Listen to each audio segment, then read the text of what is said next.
Hello students, आज की video में मैं आपको एक्सप्लेन करूंगा एक्सरसाइज 11.1 का क्वेश्चन नंबर 6। हम लोग क्लास 10 मैथ्स का कंस्ट्रक्शन चैप्टर कर रहे थे। इसके पिछले वीडियो में मैंने आप लोग को एक्सरसाइज 11.1 का क्वेश्चन नंबर 1 से लेके 5 तक मैंने आप लोग को करवा दिया था। ठीक है, इसी के साथ साथ मैंने आप लोग को दैट इज चैप्टर 11 का कंस्ट्रक्शन का एग्जाम्पल 1 और 2 उसको भी मैंने डिटेल में एक्सप्लेन कर दिया। ठीक है, तो अगर आपको वो क्वेश्चन दैट इज एग्जाम्पल 1 और एग्जाम्पल 2 और एक्सरसाइज 11.1 का क्वेश्चन नंबर 1 से लेके 5 तक अच्छे से सीखना है तो आप लोग उसको मेरे यूट्यूब चैनल में जाके उसको देख सकते हो। ठीक है, मैंने इस चैप्टर का प्लेलिस्ट बना के उसको अपलोड कर दिया है। ठीक है, तो स्टार्ट करते हैं आज का क्लास। यहाँ पे हम लोग को बोला जा रहा है क्वेश्चन नंबर 6 में draw a triangle A B C with side B C equal to 7 centimetre. सबसे पहले आपको क्या करना है, एक ट्रेंगल ड्रॉ करना है। ठीक है, that is A B C और बीसी जो होगा आपका वो कितना सेंटीमीटर का होना चाहिए, 7 सेंटीमीटर का। ठीक है, इसके बाद फिर क्या बोला, एंगल बी कितना होना चाहिए, 45। तो ये एंगल बी जो है ये कितना होना चाहिए, 45 डिग्री का। ठीक है, इसके बाद फिर क्या बोला, एंगल ए कितना होना चाहिए, 105। तो एंगल ए मतलब ये वाला कितना होना चाहिए, एंगल 105 डिग्री का। ठीक है, देन कंस्ट्रक्ट, इतना आपको कंडीशन दिया है। इसके बाद क्या बोला, then construct a triangle whose sides are 4/3 times the corresponding side of a triangle ABC। फिर आपको क्या करना है, एक दूसरा ट्रेंगल ड्रॉ करना है जो कि 4/3 टाइम्स से होना चाहिए, दैट इज ट्रेंगल एबीसी के कोरेस्पॉन्डिंग साइड से होना चाहिए। ठीक है, तो इसको कैसे करेंगे, सबसे पहले यहाँ पे देखिए, यहाँ पे 105, यहाँ पे 45, ये वाला एंगल हमें फाइंड यहाँ पे नहीं दिया है। ठीक है, तो bye angle sum property of a triangle हम लोग ये वाला एंगल आराम से निकाल सकते हैं। ठीक है, तो हम लोग जानते हैं bye angle sum property of triangle क्या होता है, दैट इज एंगल ए, जितना भी अंदर का इंटीरियर एंगल होता है ट्रेंगल का उन सभी का प्लस वो किसके बराबर आता है, दैट इज 180 का। ठीक है, तो हम लोग क्या करेंगे, यहाँ पे मैं एंगल ए, एंगल बी और एंगल सी को, ये तीनों को दैट इज प्लस करूंगा। ठीक है, that is angle A plus angle B plus angle C. तो यहाँ पे एंगल ए का वैल्यू कितना दिया था, 105, एंगल बी का कितना 45 और एंगल सी हमें नहीं दिया है। ठीक है, और इक्वल टू कितना दिया 180। इसके बाद क्या करना है, इन दोनों को प्लस कर देते हैं तो ये कितना आएगा 150 डिग्री। ठीक है, plus angle C equal to 180। अब क्या करेंगे, मुझे एंगल सी चाहिए तो मैं क्या करता हूं, ये जो 150 है इसको इस साइड भेजता हूं, तो ये क्या होगा, angle C equal to 180 degree minus 150। तो ये कितना होगा, that is angle C is equal to that is यहाँ पे 30 डिग्री। तो एंगल सी हमारा कितना आ गया, 30 डिग्री। ठीक है, तो ये हमारा कितना है, 30 डिग्री। तो हम लोग क्या करेंगे, सबसे पहले मैं ऐसा ट्रेंगल पहले बनाता हूं, बीसी 7 सेंटीमीटर बनाता हूं। तो यहाँ पे आपको कैसे बनाना ध्यान से देखिएगा। तो सबसे पहले आपको जीरो से हमेशा लेना है। ठीक है, जो भी लेंथ लेना है हमेशा जीरो से लेना होता है। ठीक है, तो यहाँ पे हम लोग इसको ड्रॉ करते हैं। तो यहाँ पे सबसे पहले जीरो से कितना लेना हमें, दैट इज बीसी 7 सेंटीमीटर। ठीक है, तो जीरो से ये मैंने 7 ले लिया। ठीक है, अब जीरो से 7 लेने के बाद में आपको क्या करना है, यहाँ पे इसको लिख देते हैं हम लोग, ये बी और ये क्या हो गया सी, और ये कितना है 7 सेंटीमीटर का। ठीक है, इसके बाद फिर क्या करना है आपको, इसके बाद हम लोग 45 डिग्री एंगल बनाएंगे। सबसे पहले ये जो 45 डिग्री एंगल है एंगल बी पे, यहाँ पे 45 डिग्री। अब 45 डिग्री कैसे बनेगा आप लोग ध्यान से देखना। ठीक है, तो सबसे पहले आपको क्या करना है, ये हाफ से कम लेना है पहले। ठीक है, हाफ से क्या करना है, आपको कम लेना है। कोई भी मेजरमेंट का आप लोग ले सकते हो आर्क, तो हाफ से मैंने कम ले लिया और कम लेने के बाद में आपको उसको ये आर्क को टान देना है। ठीक है, ऐसे आपको आर्क को आगे की तरफ टान देना है। इसके बाद ये आर्क को टानने के बाद आपको वही सेम लेंथ लेके यहां से ये आर्क को कट कर देना है। ठीक है, सबसे पहले मैंने क्या किया, ये बी से एक आर्क को टाना और टानने के बाद में फिर वही सेम लेंथ लेके यहाँ पे रखा जहां पे आर्क इंटरसेक्ट किया और इसको कट कर दिया।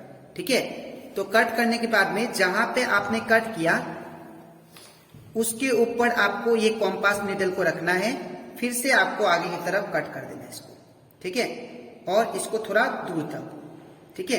इसके बाद वही सेम लेंथ लेके आपको क्या करना है, यहाँ पे जहां पे इंटरसेक्ट किया है पॉइंट, ठीक है, वहां पे नीडल को रखना है और इसको कट कर देना है, ठीक है। मैं फिर से बता रहा हूं कैसे किया मैंने। सबसे पहले बी से एक आर्क टाना और टानने के बाद सेम लेंथ लेके वही लेंथ लेते हुए मैंने इसको कट किया। फिर इसके बाद उस पे आपको क्या करना है, नीडल को रख देना है, कॉम्पास नीडल को। उसके बाद फिर इसको कट कर देना है आगे की तरफ, ठीक है। फिर आपको यहाँ पे जहां पे कट किया था उसके ऊपर कॉम्पास नीडल को फिर से रख के इसको कट कर देना है। तो ये जो फॉर्म हुआ, ये आपका जो फॉर्म हुआ, ये क्या है, 90 डिग्री है, ठीक है। और हम लोग जानते हैं अगर मैं 90 का हाफ कर दूं तो मेरे पास कितना आएगा, 45। तो मैं वही करने वाला हूं, ठीक है। तो ये जो आया, ये कितना आया, दैट इज ये 90 डिग्री, ठीक है। अब मैं 90 को इसको हाफ करूंगा। तो 90 का हाफ कैसे करेंगे, ध्यान से देखिए। आपको क्या करना है, यहाँ पे कॉम्पास को रखना है, ठीक, जहां पे आर्क बीसी को टच कर रहा था, बीसी साइड को, ठीक है, वहां पे कॉम्पास रख के आपको मोर देन हाफ लेना है, हाफ से मोर देन लेना है थोड़ा, ठीक है। मोर देन हाफ ले लिया आपने, तो लेने के बाद में आपको क्या करना है, इसको कट कर, इसको यहाँ पे आर्क टान देना है, तो ठीक है, टान दिया। और टानने के बाद में वही सेम लेंथ लेके आपको यहाँ पे दिख रहा होगा, यहाँ पे दोनों पॉइंट, दोनों ये लाइन और ये आर्क इंटरसेक्ट कर रहे हैं, वहां पे इसके ऊपर रख के इसको कट कर देना है, ठीक है, ऐसे, ठीक है। क्या किया मैंने, यहां से मोर देन हाफ लिया, इसको कट किया, फिर यहां पे रख के जहां पे ये लाइन और ये आर्क टच कर रहे हैं, एक दूसरे को कट कर रहे हैं, वहां पे पॉइंट रख के इसको कट कर दिया। और कट करने के बाद में इसको अब क्या करेंगे हम लोग, बी को और इसको ज्वाइन कर देंगे। तो ये जो एंगल फॉर्म होगा, ये क्या होगा हमारा, 45 डिग्री का, ठीक है। ये हो जाएगा हमारा 45 डिग्री का। तो यहां पे आप लोग देख सकते हो, ये पूरा 45 डिग्री होगा, ठीक है। ये देखिए, ये पूरा कितना हुआ, ये 40 है आपका, ठीक है। उसके बाद कितना है, ये 45 डिग्री, ठीक है। तो ये 45 डिग्री का मेरा ये एंगल आ चुका है। तो यहाँ पे लिखेंगे 45 डिग्री। इसके बाद यहाँ पे 105 तो हम लोग बना नहीं सकते, तो मैं क्या करूंगा, यहाँ पे 60, पहले 30 बनाऊंगा, ठीक है। 30 डिग्री में इस साइड सी की तरफ बना दूंगा, तो मेरे ऑटोमेटिक यहाँ पे क्या आ जाएगा, 105 आ जाएगा, ठीक है। तो इसको कैसे 60 डिग्री बनाते हैं, तो 60 डिग्री का हाफ करेंगे हम लोग। तो सबसे पहले मैं 60 डिग्री बनाता हूं। तो यहाँ पे कोई भी दैट इज लेंथ का आप लोग को क्या करना है, हाफ से कम लेना है, एक आर्क टानना है पहले, ठीक है। आर्क टानने के बाद आपको वही लेंथ लेके, ठीक है, कॉम्पास को हिलाना नहीं है, वही लेंथ लेके यहाँ पे जहां पे आर्क ने कट किया है साइड को, वहां पे नीडल को रख के इसको कट कर देना है, ठीक है। अच्छा, इसको कट करने के बाद में आपको क्या करना है, यहाँ पे इसको थोड़ा दूर तक कट करेंगे। उसके बाद आपको यहाँ पे इसके ऊपर रख के इसको कट कर देना है, ठीक है। ऐसे मैंने क्या किया, सबसे पहले इसको यहां से आर्क टाना, आर्क टानने के बाद में इसको क्या किया, थोड़ा आगे की तरफ एक्सटेंड किया और वही सेम लेंथ लेके यहाँ पे जहां पे दोनों आर्क इंटरसेक्ट कर रहे थे, वहां पे निडल को रख के इसको कट कर दिया, ठीक है। इसके बाद आपको क्या करना है, सी पॉइंट को इसको ज्वाइन कर देना आगे की तरफ, ठीक है। तो इसको हम लोग क्या करेंगे, इसको आगे की तरफ ज्वाइन कर देंगे, इसको ऐसे आगे की तरफ मैंने ज्वाइन कर दिया, ठीक है। तो ये जो एंगल आया, ये हमारा कितना है, दैट इज 30 डिग्री का, आप लोग देख सकते हो, ठीक है। ये देखिए,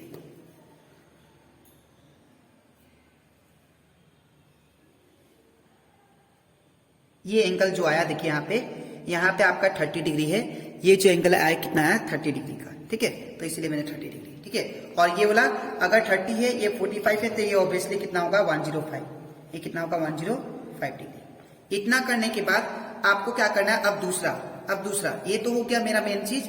अब हमें 4/3 रेशियो में एक ये ट्रायंगल का कोरिस्पॉन्डिंग एक दूसरा ट्रायंगल बनाना है। ठीक है, तो इसको कैसे बनाएंगे, सेम जैसे पहले किए थे वैसे इसको भी करेंगे। ठीक है, सबसे पहले यहां से बीसी साइड से मैं एक आर्क टानूंगा जो कि एक्यूट एंगल होगा। यहाँ पे इसको मान लीजिए x। अब दोनों में से हाईएस्ट देखिए कौन सा नंबर है, तो दोनों में से जो हाईएस्ट नंबर है वो है 4। तो यहाँ पे 4 इक्वल आर्क पाएंगे। ठीक है, तो कोई भी मेजरमेंट का आप लोग आर्क ले सकते हो। तो यहाँ पे ये फर्स्ट, ये सेकेंड, ये थर्ड और ये हो गया फोर्थ। ठीक है, मैं फिर से बता रहा हूं, यहां से ये किया, फिर इसी पे रख के इसको किया, फिर इसी पे रख के इसको किया, फिर इसी पे रख के इसको किया। तो ये 4 इक्वल आर्क बन गया। तो ये क्या हो गया बी, ये हो गया B1, ये हो गया B2, ये हो गया B3 और ये हो गया B4। ठीक है, अब इतना करने के बाद जो हमारे डिनोमिनेटर में होता है उसी के साथ ज्वाइन करते हैं हम लोग। डिनोमिनेटर में नंबर क्या है, ये हमारा डिनोमिनेटर है, ये हमारा न्यूमरेटर है। ठीक है, तो डिनोमिनेटर में नंबर क्या है 3। तो आपको क्या करना है, B3 और C को ज्वाइन करना है। तो मैंने B3 और C को ज्वाइन कर दिया। ठीक है, अब ज्वाइन करने के बाद ये B3C के ठीक पैरेलल दूसरा एक पैरेलल लाइन ड्रॉ करना है। ठीक है, तो कैसे करेंगे ध्यान से देखिए। सबसे पहले कोई भी मेजरमेंट का आप लोग यहाँ पे आर्क पारोगे। ठीक है, मान लीजिए इस मेजरमेंट का मैं आर्क यहां से खींच रहा हूं। ठीक है, वही सेम मेजरमेंट का आपको क्या करना है, दूसरा नंबर क्या दिया है 4, तो यहाँ पे B4 से आपको क्या करना है, दूसरा मेजरमेंट का आर्क खींचना है। ठीक है, यहां से पहले आपने आर्क खींचा, उसका बाद सेम मेजरमेंट का आपने दूसरा आर्क खींचा। ठीक है, अब आपको क्या करना है, यहाँ पे इसका लेंथ नापना है, ये आर्क का लेंथ नापना है। तो ये आर्क का लेंथ, ये देखिए मैंने लेंथ नाप लिया। और लेंथ नापने के बाद में यहाँ पे आपको नीडल को रखना है, इसको कट कर देना है। ठीक है, कट कर देना है। इसके बाद यहाँ पे मैंने क्या किया, नीडल को रख के कट कर दिया। उसके बाद आपको क्या करना है, ये जो पॉइंट मिला इसका सेंटर पॉइंट और ये B4, इसको आगे की तरफ मैं एक्सटेंड कर दूंगा। ठीक है, इसको आगे की तरफ मैंने खींच दिया। ठीक है, इसके बाद इतना करने के बाद आपको क्या करना है, इसको भी, ये जो BC है इसको भी आगे खींच देना थोड़ा। इसको मैंने आगे की तरफ थोड़ा खींच दिया। इसके बाद इतना करने के बाद आपको क्या करना है, फिर यहां पे आपको क्या करना है, अब दूसरा लाइन यहां पे जहां पे BC को इंटरसेक्ट किया है लाइन को, इसको मान लेते हैं हम लोग D पॉइंट। ठीक है, अब यहां से D पॉइंट से एक पैरेलल लाइन ड्रॉ करेंगे जो कि ये लाइन का पैरेलल होगा। ठीक है, इसका नाम क्या था, A था, जो कि AC का पैरेलल एक D से हम लोग एक लाइन ड्रॉ करेंगे। ठीक है, तो इसको कैसे करेंगे ध्यान से देखिए। सबसे पहले यहां पे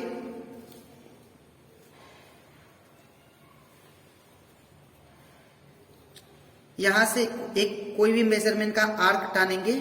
ठीक है, ये मान लीजिए मैंने आर्क टान दिया। अब आर्क टानने के बाद में सेम मेजरमेंट का आप लोग यहां से आर्क टानोगे।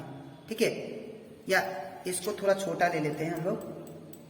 ठीक है, तो यहाँ पे कोई भी मेजरमेंट का मैंने एक आर्क टान दिया। आर्क टानने के बाद में सेम मेजरमेंट का आपको D पॉइंट से यहाँ पे एक आर्क टानना है। ठीक है, और आर्क टानने के बाद में ये आर्क टानने के बाद में D पॉइंट से, ठीक है, आपको क्या करना है, इसका लेंथ नापना है। ये आर्क का कितना लेंथ है इसको नापना है। ठीक है, तो यहाँ पे मैंने लेंथ नाप लिया। और ये लेंथ को नापने के बाद में यहाँ पे कॉम्पास को रखना है, कॉम्पास नीडल को, और इसको कट कर देना है। ठीक है, और कट करने के बाद में आपको क्या करना है, ये D पॉइंट और इसको आपको क्या करना है, आगे की तरफ खींच देना है। ठीक है, इसको मैंने आगे की तरफ ऐसे करके आपको खींच देना है। ठीक है, तो ये देखिए ये जो लाइन है एक इसके पैरेलल है, दैट इज AC का। ठीक है, तो ये हमारे पास एक नया ट्रायंगल आ गया, दैट इज EBD, जो कि 4/3 टाइम से कौन सा ट्रायंगल से, ABC का। ठीक है, तो आई होप आपको ये भी question, that is question number 6, ये भी अच्छे से क्लियर हो गया होगा। ठीक है, अब इसके नेक्स्ट स्लाइड में मैं आप लोग को समझाऊंगा, दैट इज इसका स्टेप्स कैसे लिखेंगे। ठीक है, तो इसके बाद हम लोग क्वेश्चन नंबर 6 का स्टेप्स ऑफ कंस्ट्रक्शन देखते हैं। ठीक है, यहाँ पे हम लोग को दिया जा रहा है, दैट इज सबसे पहले मैंने लिखा है drawing a line segment BC equal to 7 centimetre. ठीक है, तो यहाँ पे मैंने सबसे पहले क्या किया, यहाँ पे बीसी एक लाइन सेगमेंट ड्रॉ किया जो कि हमारा 7 सेंटीमीटर का है। ठीक है, तो ये हमारा बी है और ये हमारा सी है। ठीक है, इसके बाद फिर मैंने क्या किया, drawing an angle 45 degree on B. अब यहाँ पे एक एंगल ड्रॉ किया बी से। ठीक है, बी पॉइंट से एक एंगल ड्रॉ किया जो कि हमारा 45 डिग्री का है। ठीक है, इसके बाद फिर मैंने क्या किया, एंड 30 डिग्री ऑन सी, और सी से मैंने 30 डिग्री एंगल ड्रॉ किया यहां से। ठीक है, तो ये हमारा एंगल कितना है, 30 डिग्री। ठीक है, इसके बाद फिर यहाँ पे ज्वाइनिंग ए टू सी, फिर मैंने क्या किया, ए को, यहाँ पे ए पॉइंट है, ए और सी को मैंने ज्वाइन कर दिया आपस में। ठीक है, फिर मैंने क्या लिखा, that is triangle ABC is formed. तो फिर मुझे क्या मिला, एबीसी ट्रायंगल मेरा फॉर्म हो गया। ठीक है, इसके बाद है हमारा ड्रॉइंग ए रे बीएक्स, फिर एक रे ड्रॉ किया जो कि बीएक्स है, ये वाला बी, ये बी और ये एक्स, ये रे ड्रॉ किया। ठीक है, and angle C B X, and angle C B X, ये आपका क्या है, एक्यूट एंगल है। ठीक है, यहाँ पे एन एक्यूट एंगल। उसके बाद फिर क्या किया मैंने, locating 4 points B1, B2, B3 and B4 on BX। तो BX पे मैंने 4 पॉइंट्स लोकेट किया, B1, B2, B3 एंड ये क्या हो गया हमारा B4।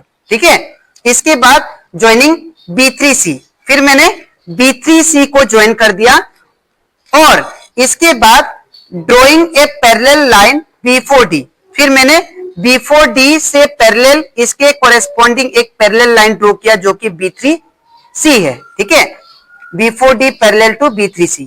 ठीक है, फ्रॉम पॉइंट कौन सा, B3, दैट इज B4 से। ठीक है, इसके बाद मतलब B3C से पैरेलल एक लाइन ड्रॉ किया जो कि B4D है। ठीक है, इसके बाद फिर मैंने क्या किया, drawing a parallel line ED parallel to AC। तो मैंने फिर क्या किया, ED लाइन ड्रॉ किया जो कि पैरेलल है किसका, AC का। ठीक है, उसके बाद कहां से ड्रॉ किया, D पॉइंट से, ये D पॉइंट से। ठीक है, फिर बाद में क्या हुआ, ट्रायंगल EBD, ट्रायंगल EBD, ये आपका E है। ठीक है, EBD ट्रायंगल फॉर्म हो गया जो कि सिमिलर है किसका, ट्रायंगल ABC का। ठीक है, तो आई होप आपको ये स्टेप्स ऑफ कंस्ट्रक्शन अच्छे से क्लियर हो गया होगा। ठीक है, तो ये कंप्लीट हो जाता हमारा एक्सरसाइज 11.1 का क्वेश्चन नंबर 6। अब इसके नेक्स्ट वीडियो में मैं आप लोगों को एक्सप्लेन करूंगा एक्सरसाइज 11.1 का क्वेश्चन नंबर 7। ठीक है, तो आज के लिए इतना ही, मिलते हैं नेक्स्ट वीडियो में। Thank you.